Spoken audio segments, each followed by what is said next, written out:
Greenpeace urged Unilever to act as a strong leader, because this isn't about just what Unilever does.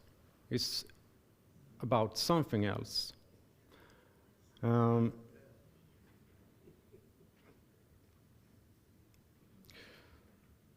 Greenpeace wants Unilever to be the strong leader.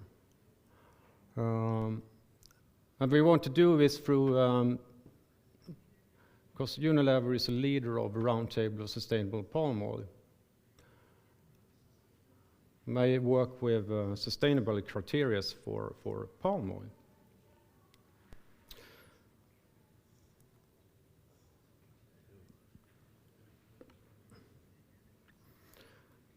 The big problem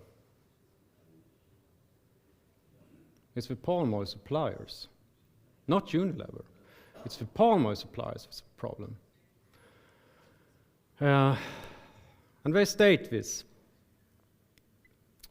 Unilever suppliers are driving species extinction, climate change through significant greenhouse gas emissions linked to deforestation and peatland destruction, and land conflict with forest-dependent communities.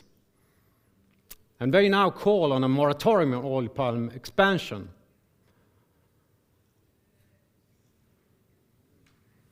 They want a leader, a strong leader. And they publish this report, burning up Borneo at the same time.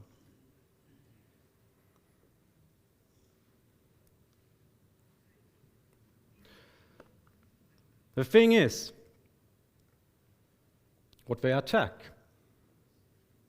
is palm oil that's used for one thing. Tell the government to choose the right biofuel. This is from Greenpeace. Or the orangutan gets it.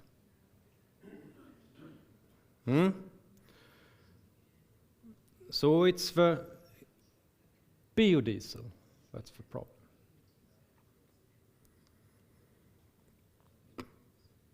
Only some weeks after this attack from Greenpeace against Unilever, Unilever agrees. They think this is a good idea. Unilever would support the call for a moratorium.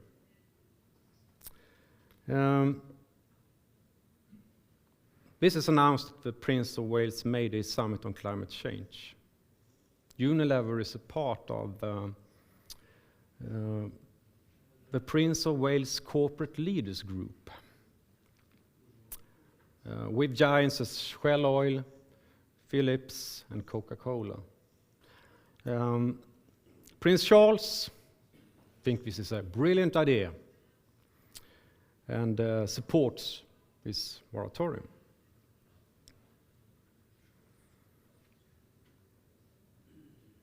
And just some days later, May 9, 2008, the Greenpeace and Unilever forms an alliance. And Unilever agrees to work with Greenpeace campaigners for 6 months to build a coalition of companies that support the moratorium.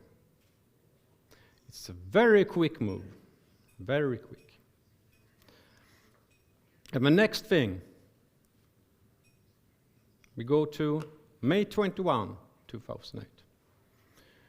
Greenpeace now works for Unilever. And they present a report, a very, very thick report, called The Hidden Carbon Liability of Indonesian Palm Oil. And it's very interesting to read this report, because it hasn't really the feel of a Greenpeace report. It's more like a Unilever report. And now they want to invite other food giants to join the league, the new alliance. And it's the thing is, I mean, to write such a report, you can't do it on 10 days. So, what happened? What really happened?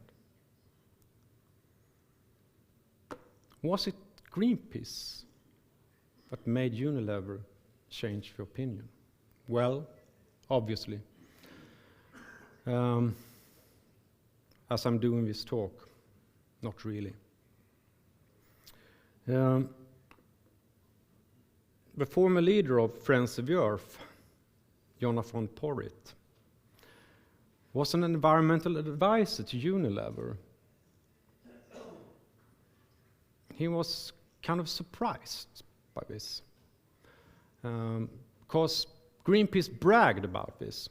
They saw it as they have won over the big company and influenced the opinion. But he said that Greenpeace could not be credited for this, as Unilever had considered this move for a long time. They didn't deserve a goodwill for the act. So, how did it all start? We will get back to the roots. To 1987. Biofuels was long before the policy process started considered to have limitations. And the Brundtland report in 1987 stated that environmental problems would increase with the development of renewable energy systems.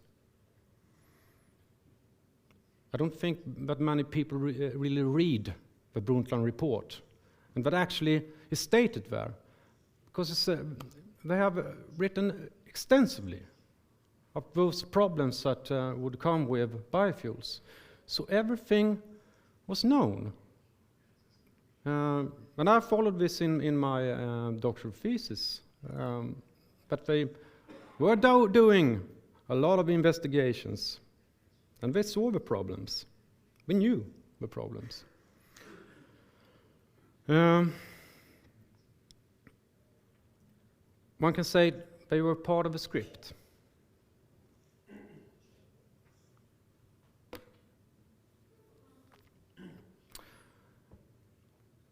No high hopes were put on biofuels as the big rescuer.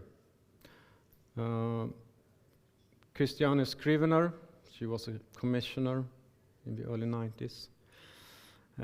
She said about biofuels that it would only be able to reach a 5% share. And it would pose no threat to anyone. And at this time, biofuels was more framed as a way for the farmers to get a new market. But it was also based on policy recommendations from a couple of climate meetings in the 80s, as well as policy to support the European agricultural sector. The rhetorics was concerned with response to the alleged climate threat and the decisions that were made to limit carbon dioxide emissions. But as we know, rhetorics and reality are not the same. So, at this time, investigations started in the European Union. Where we're done together with Chatham House in London. Extensive studies on how to achieve this and the limitations with biofuels as well. And in in the year 2000, the stage was set for the process to start. Actually, you can read this in documents from the European Union. They actually say this. Stage is set, just to start. At a G8 group of 8 meeting in Okinawa, Japan, a renewable energy task force was started its operations. A big global call was sent out to develop energy in order to, as we said, protect the global environment. This task force was led by Mark Moody Stewart, the chairman of Shell Oil, and Dr. Corrado Clini. Clini had been part of the Italian delegation to the United Nations Earth Summit in 1992 and the Kyoto Conference on Climate Change in 1997. Clini would later be the head of the global bioenergy partnership. Funds to his task force came from Royal Dutch Shell Foundation, International Energy Agency, and the British, Italian, and French environmental departments. So, oil industry funded this. Very interesting.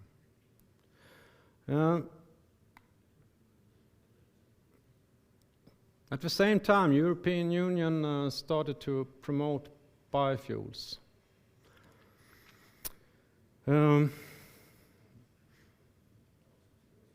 This was said to be beneficial to employment, energy security, of course, always energy security, and also to further the aims of sustainable development.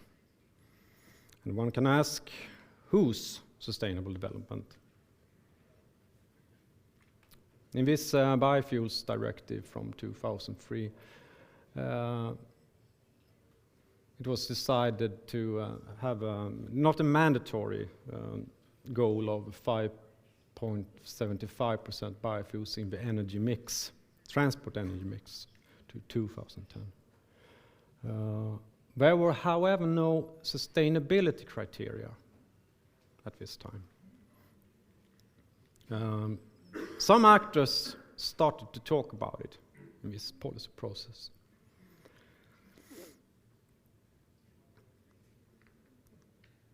However, this had already been prepared. The planning started early. And this was a thing from Holland. We started a task force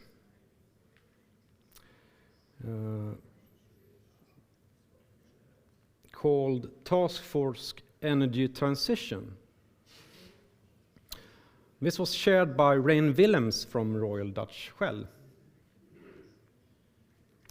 The aim was to manage a transition to sustainability and also test new ways of governance.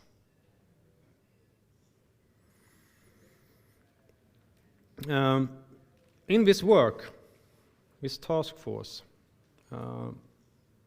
they had a couple of subgroups that worked with a couple of topics and what to work out, when one can say, experiments, transition experiments.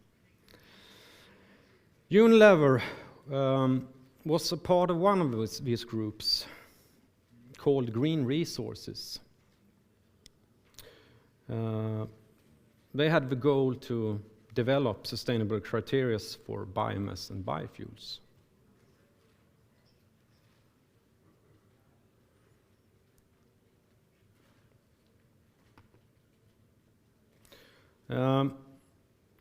Two professors of management, Jan Rothmans and René Kemp,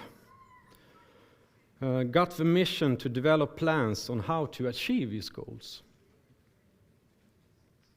Their strategies was rooted in business management, like Deming's principle of plan, do, check, act. The model was based on 4 parts: problem structuring, development of coalitions and transition agendas, mobilizing actors in projects, and monitor, evaluate, and learn.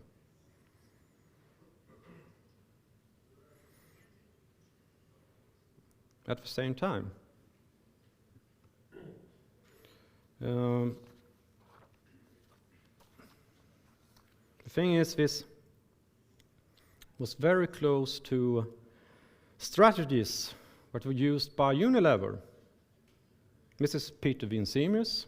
He was an advisor to Unilever.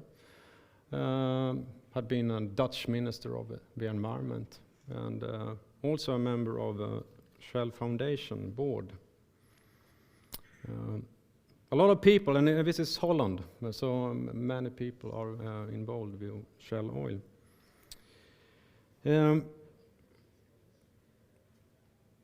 Peter Winsemius had previously worked out strategies for implemented sustainable development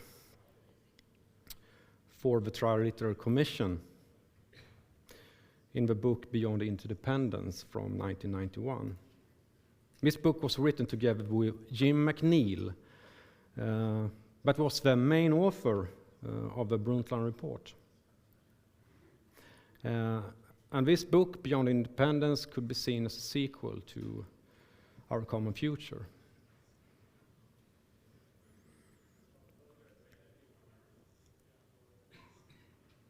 Winsemius developed something that he called the policy life cycle for environmental issues. And this is nothing new in political science. A lot of models. We have a lot of models for this.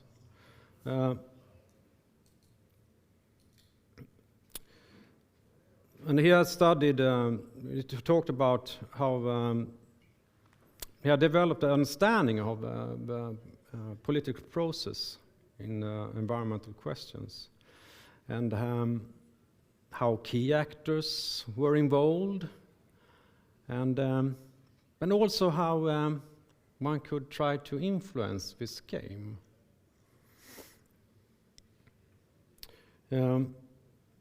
Winsemius and his co-author Ulrich Guntram advised large corporations to involve themselves in all stages of the policy process in the book A Thousand Shades of Green: Sustainable Strategies for Competitive Advantage, a handbook for the political process and how to manage this. One thing that was advised was to forming alliances with the environmental organizations that previously had been seen as kind of an enemy. And also work out close cooperation with organizations to form a kind of win-win agreement. Every partner in these alliances would have a win something for themselves. And in the end, the big corporation would achieve a legislation that would be beneficial for them.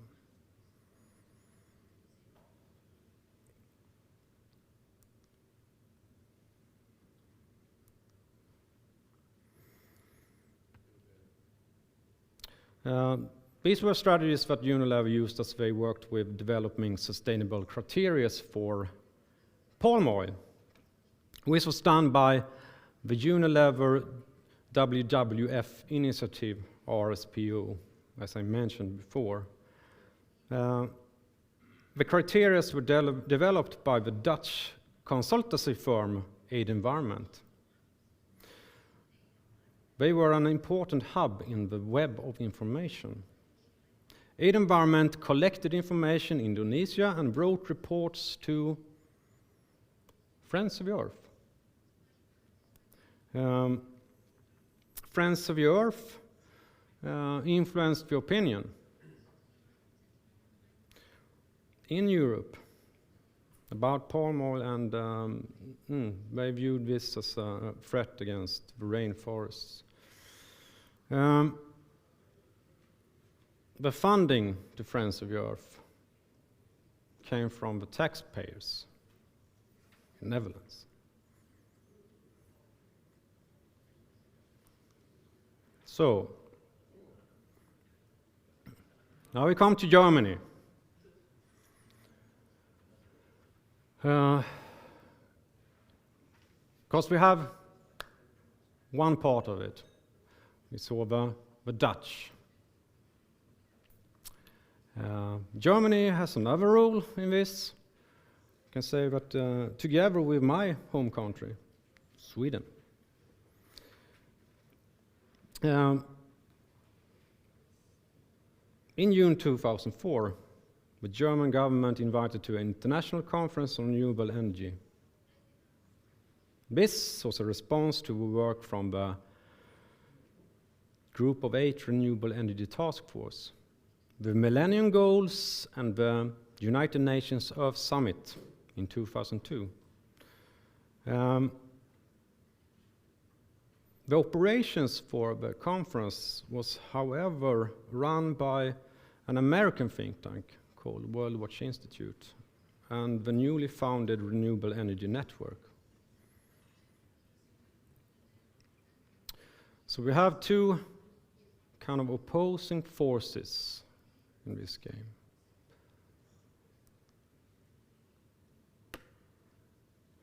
Now we come to Holland again. And this is those transition experiments that Unilever took part of and developed in the Green Resources Group. They came to operation in 2006 when the Kramer Commission was born. It was chaired by Professor Jacqueline Kramer. She was a professor of environmental management and member of a board of Shell Oil. And she later succeeded Peter Vincemius as Minister of Environment. It's a tight group of people. This commission became the operational vehicle for making the plan a reality. And they incorporated the transition governance agenda. Transition to sustainability. This work was done in cooperation with United Kingdom and some other countries. Together with Holland, UK was a part of the opposing force to Germany and Sweden. And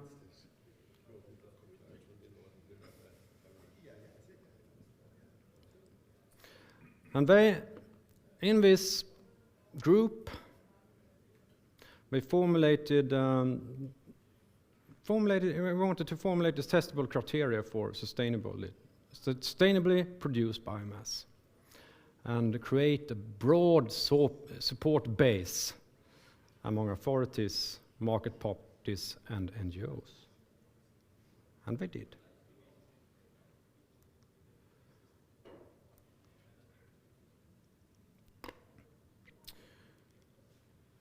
In the same year, some months later, it was a review of a biofuels directive, and some were not really happy with this. One of them was Unilever. They say the usual things they always say. Unilever believes biofuels have a significant role in contributing to the reduction of greenhouse gas, and all the usual stuff. But they have had a major concern and said that the artificial promotion of vegetable oils would create unjustifiable price increases. shortages of supply and the distortion of the vegetable oil market. Interestingly enough, they also said that this would stimulate consumers to switch consumption to vegetable oils and with this to animal fats, and this would be a major risk factor in heart disease.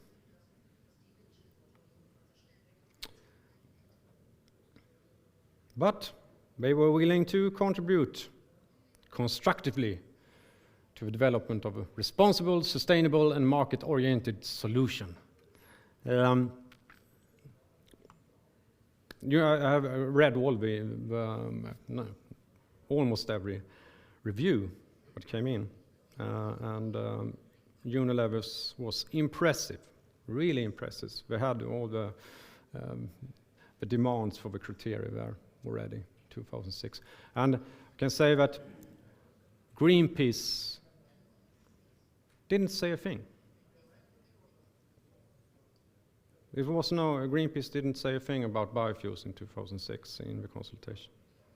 Or not involved.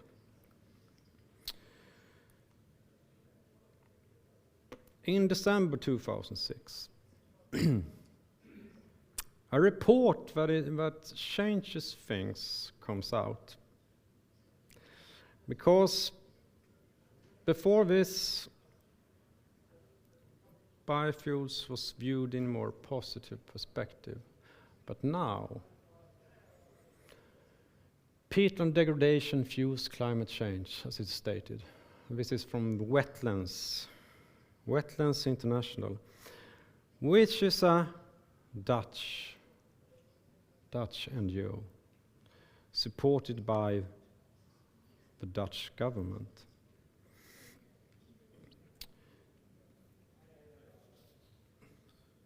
And Wetlands framed this as it would be creating climate change. And it's an interesting thing that happens with scientific findings, because this happened to be, if one changed it was about land use and wetlands, and what happens if one cuts down the rainforest and releases carbon dioxide. It has nothing to do with biodiesel, but it was framed like that. So it came an attack against biodiesel, and it was claimed that this would result in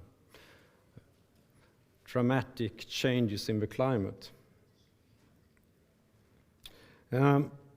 This report helped to change the Dutch legislation.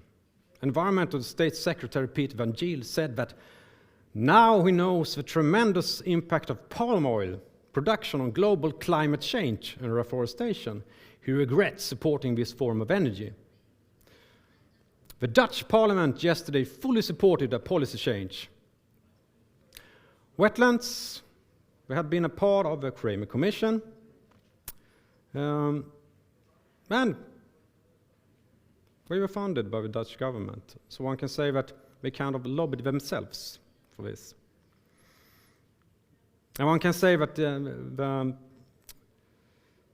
connection to biofuels was kind of dishonest, as the damage to the environment was the same with all palm oil, for food as fuel.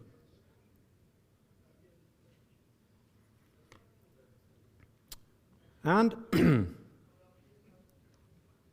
the same year, we now talk about this with how to influence the whole game. In 2006, the non-party political organization Globe International started a working group for biofuels and the sustainability criteria.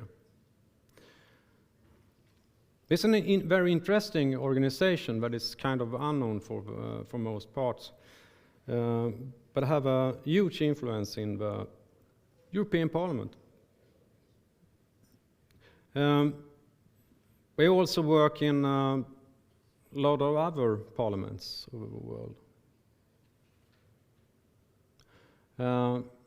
And they started this group to develop sustainable criteria and also rules for the trade. This organization was founded by Al Gore, John Kerry, and Hemmo Muntig. Headquarters has since 2004 been located in London. This Hemmo Muntig also is the boss, he founded the Aidenvironment. But take care of this, wrote this report. They wrote the reports for the Kramer Commission.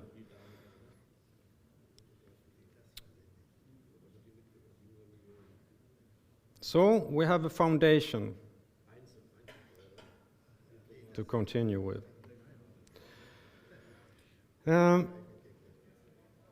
In March 2007, the European Union presented a new renewable energy strategy with 10% in the transport energy mix to 2020.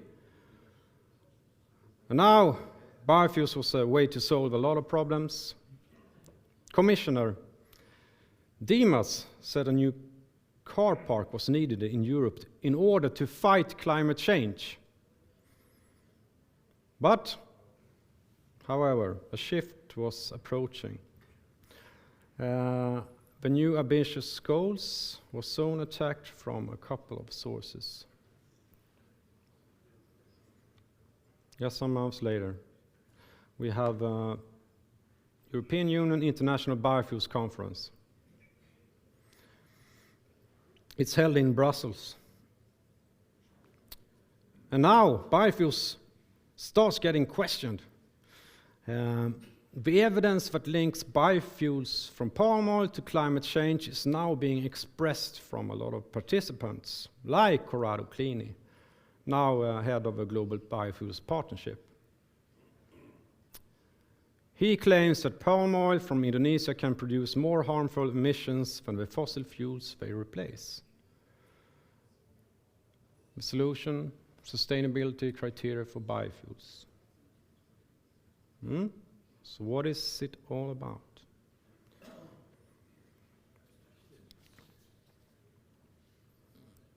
In October 2007,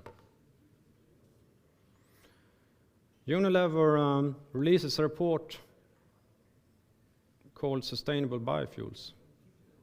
And they now say that studies have shown that biodiesel made from palm oil produces 3 to 10 times more CO2 than an equivalent amount of fossil fuel. The situation is even worse for some other biodiesel, also connected to Unilever's business. And this is straight from this report from Wetlands and another report that I've read. The evidence is very weak if you read these reports. So something's happening. It's a transition from the report to what they actually say here.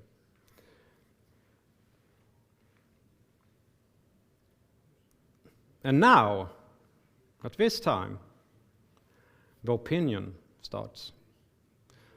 We have a science before, and we have a political foundation. And now, the next phase of operation starts. Palm oil kills forest and climate, driving to destruction. And it's centered around two organizations, Friends of the Earth and Greenpeace. Friends of the Earth has, of course, worked earlier with this issue. Greenpeace is new on this. And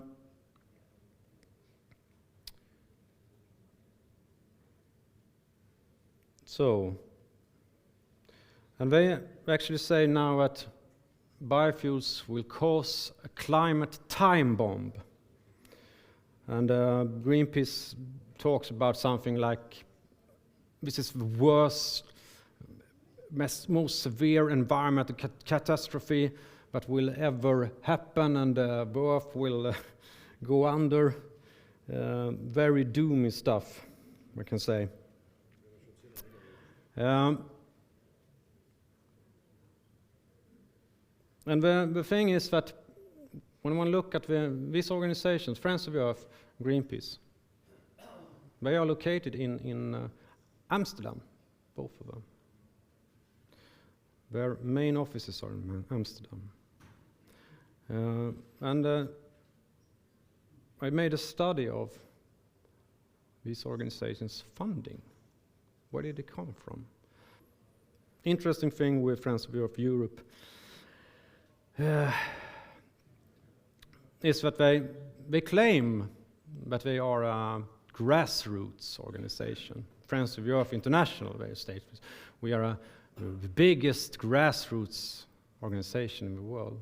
But if you look on the funding, governments, you can see Netherlands and Germany, we have there too.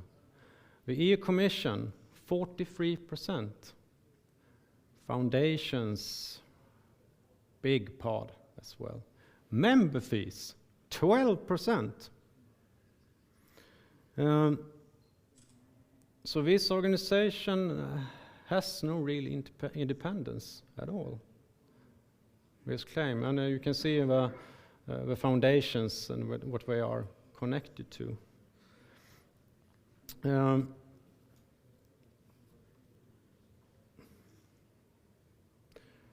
And why is this? What has happened?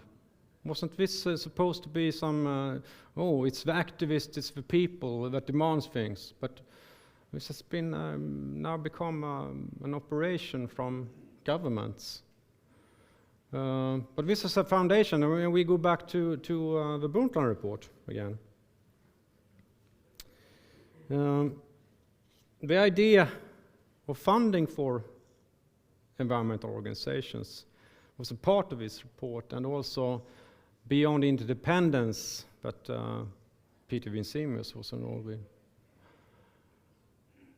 And they wanted to leverage the potential of environmental organizations to implement sustainability goals. And in the Brundtland report, they call for funding from governments and large foundations to do this. And in the European Union, they have it's very specific what this money is supposed to do. It's not just give them money and you can do whatever you like with it. No, it's stated to in order to receive the money from us, you will promote European Union environmental legislation. Acts as a kind of counterweight to industry. Build up public opinion and follow up obedience to directives in member countries, and also reach groups that are not so skeptical through traditional channels. So it's very clever, very clever. And a lot of these organizations that are in the European Union, everyone that is operating in Brussels, they have a group that's called Green 8. Everyone except for Greenpeace, but don't accept funding from governments or corporations. But they, however, take money from foundations. So one can say this is more like a tool for the European Commission, and also this is can be applied as well to the Dutch example. And here's what Björn Stigson, advisor to Unilever and the previous boss for World Business Council on Sustainable Development, says, NGOs must get involved in helping to find the situation at work and cooperate with industry in implementing them. The days when NGOs could remain on the outside looking in, like theater critics on opening night, are gone. Now they must join the cast of a play in helping to put on an award-winning performance. The theater. And this is a quote from this book by Peter Vincemius, Sustainable Strategies to Achieve Competitive Advantage. So this is their view about it. Now we are in 2007, 2008, and we have a kind of a trigger event. And this biofuel brings food prices up, and everyone talks about it. It's like a catastrophe for the whole world.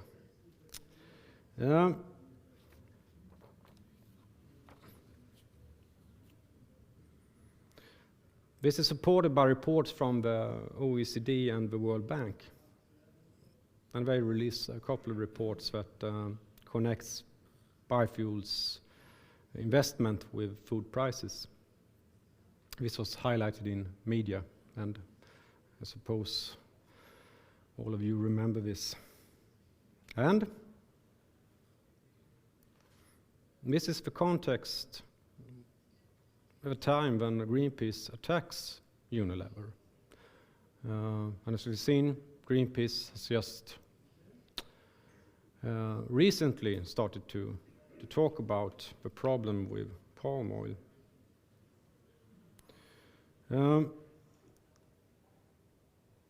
They now formed the Unholy Alliance with government funding, with big corporations, the political network, the environmental organizations, the research institutes,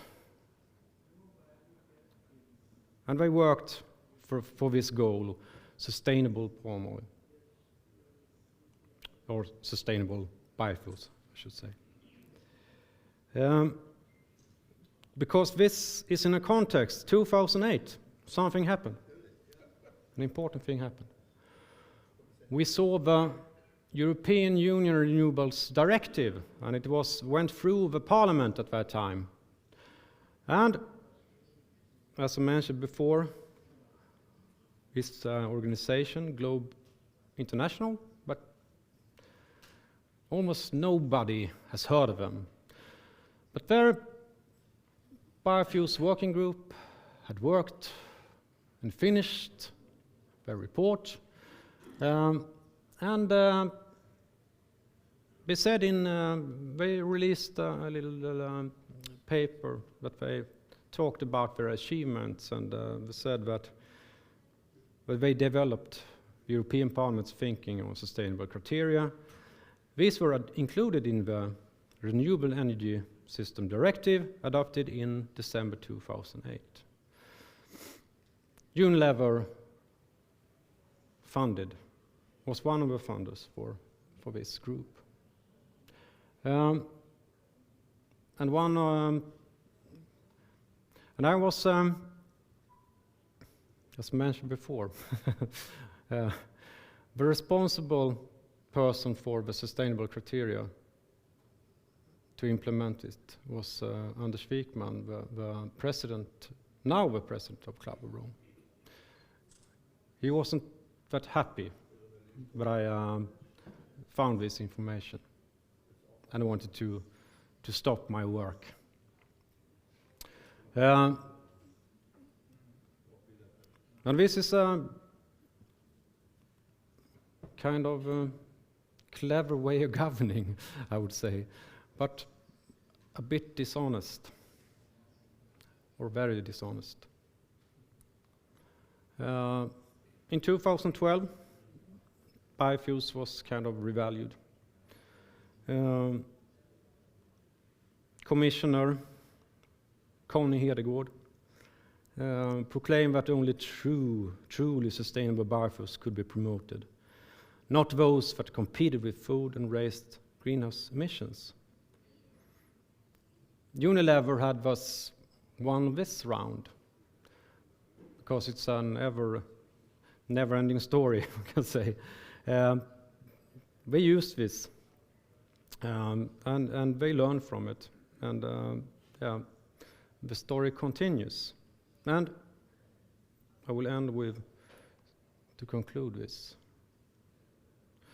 But we say this represents a very clever way of governing. It's like a theater or a trick of an illusionist. This agenda has been worked out long before the political process has started. In this case by working groups with big food and governments in the Netherlands and the United Kingdom. They are based this on management strategies with strategic planning. It's almost cybernetic in character. The main goals for these actors in the background are to gain competitive advantage, and also for Unilever to control the resources they're using. And it's, well, it's natural, of course, for them. Unilever wanted global sustainable standards that would be beneficial for them, and they didn't want competition but the producers wanted to start projects for biodiesel, and they didn't like it. In this way, with these standards, they can control small business and the competing interests. Environmental concerns are used to raise alarm for the issue, because they couldn't do that themselves. They couldn't. It would be suspicious if the food industry said this. So they had the environmental movement do it for them. And it's very clever, it's very smart, because they are seen as the good guys, always. And we can see that the proof that they have that was in these scientific reports was very weak and more of a speculative character. It wasn't a big import of biodiesel or biofuels at that time, almost none. So this was more a thing in the media, a media spectacle. And I can say, I was fooled. I was very fooled by this. And we can see that the environmental organizations have got money from government and foundations. They